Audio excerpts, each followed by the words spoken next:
Hello everyone, Joe here again. I'm standing in front of a white wall wearing a hoodie and a t-shirt, which means it must be time for another video and another update. You might notice that I'm acting a little bit upbeat. I'm going to tell you why. So, I had scan results last Monday, so yes, I've waited a whole week before recording a video to let everyone know, and I have improvement. So, I've been taking lenvatinib for 3 months. And I actually have improvement on my CT scan of my neck and chest that actually shows shrinkage of my tumours, which no one, and I genuinely mean no one, was expecting. So I'm in a pretty good mood. This weird, crazy feeling is creeping in, and I think, not sure actually, but I think it might be hope, which is absolutely crazy. Yep, Clive completely agrees. It's been a real tough 3 months on the lenvatinib. The sore throat, the voice, and the tiredness has been really rough. But knowing that it's actually paying off and it's working is incredible. Like, I honestly didn't think that was going to happen. I was expecting bad news, expecting back on chemo next week. Like, honestly, that's how things were. And whole thing is that I got really messed around with having the scan. The scanning department actually forgot to completely arrange it. So it was requested by my oncologist, and then nothing happened and it wasn't arranged. And then they did arrange it, and then I was on my way to it, and this is bloody ridiculous. I had a hospital appointment on a Monday morning, supposed to have the scan on the Monday evening, so that it was going to be done in time for the MDT on the Thursday, so that my oncologist could discuss it with the radiologist, and then I'd get the results on the following Monday. And they called up and they cancelled it and said, sorry, we can't do it, the machine's broken. So I then had to move that to the Tuesday. So, yeah. Now, you might notice my voice is sounding pretty strong at the moment. That's because I've had a week off of lenvatinib.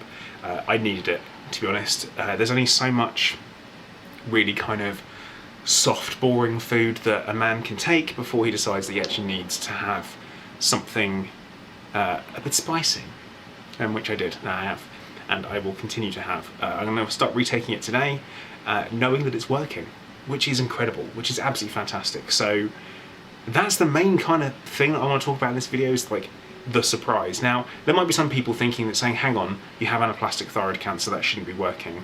Now, I do have anaplastic thyroid cancer, but it's a bit more complicated than just that's all I have. And I haven't really explained it much, so I'm going to try and give it a go. So in my neck last year, 2018, I found a lump, and it was down here. And that's obviously why I've got this whacking great big scar, because I had it removed, had the surgery and all that kind of stuff, did the chemo, because it was found to be anaplastic. Now, all throughout that, I've had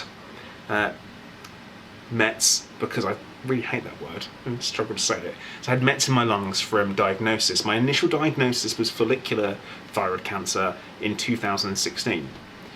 And that was after having what was thought to be a polynodule goiter. So that was removed and we found out that was follicular in 2016.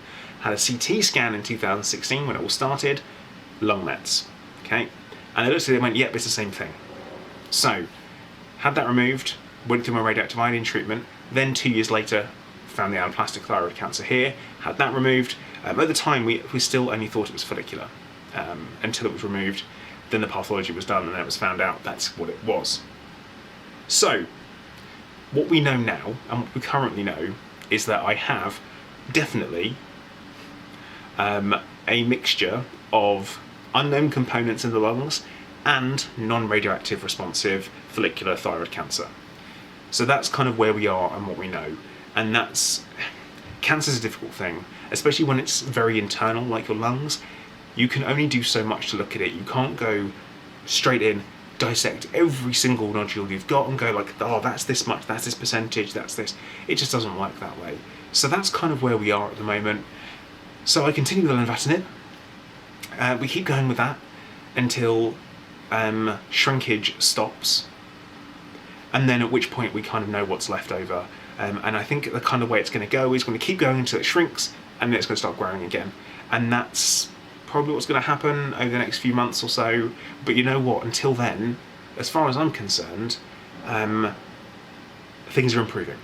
So less is always better when it comes to cancer, but that's it. That is absolutely it, especially when someone tells you you have 4 to 6 months to live and you're here a year and a half later. So Absolutely fantastic stuff. Now, I do have some other things I want to talk about, but I'm going to save them for a different video. I want this to be a very, very positive video.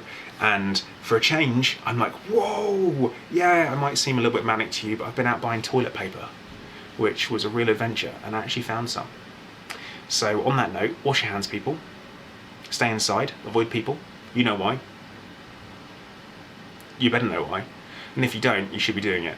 So that's what I'm going to say about that. And if you've made it this far, because we're 5 and a bit minutes in, you probably want to know what the word is, because that's what we do. So the word is told, because I just told you to wash your hands. But okay guys, I'm going to say thank you very much for watching. Make sure you do like, subscribe, give a share, because you know what, hope is pretty hard to come by, so I'm hoping that this might give someone else out there hope. But as usual guys, thank you very much for watching, and I will catch you in the next video.